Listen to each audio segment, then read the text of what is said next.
Talha bin Ubejdullah, sahabiu i nderuar profeti alayhi salatu wassalam, është dëshmitar i dy personave të cilët pranojnë Islamin tek profeti Muhammed alayhi salatu wassalam.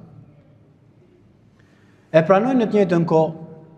Dhe Talhaja thotë se i shikonim në përditshmërinë e tyre që njëri u bë më i devotshëm se sa tjetri, u tregu më fetar se sa tjetri. Dhe nga kjo devotshmëri e tij në një rast mori pjesë në luftë me profetin alayhi salatu wassalam dhe ishte caktim për të që të binte shahid, ra dëshmor në luftë. Personi tjetër që pranoi Islamin ka jetuar fiks një vit të plot kalendarik dhe ka vdekur në kushte normale. Talhaja një natë i shikon në ëndër këto dy sahabi tjerë të nderuar, nuk kalojnë me emra në fakt, dhe shef në ëndër që të dy këto ishin tek dera e xhenetit. Dhe bashkë me ta thot isha dhe unë në dyert e xhenetit. Dhe vjen roja i xhenetit dhe merr dhe fut të pari në xhenet personin që vdiq një vit më mbrapa.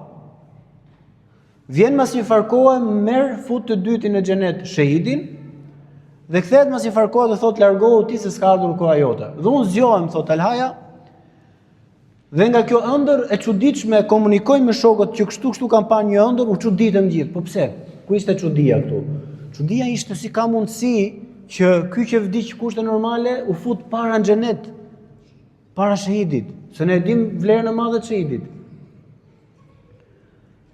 Dhe thamë, të shkojmë t'ja tregojmë profetit alayhi salatu wassalam këtë ngjarje. Dhe shkuan ke profeti alayhi salatu wassalam, ja shpjegoi Talhaja, kështu dhe kështu i dërguami i Zotit kanë parë mbrëm në ëndër.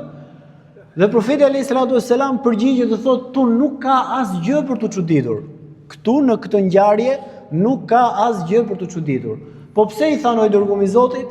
Po sepse tha ky që ka jetuar një vit më mbrapa, dhe hadithi nis specifikisht kështu.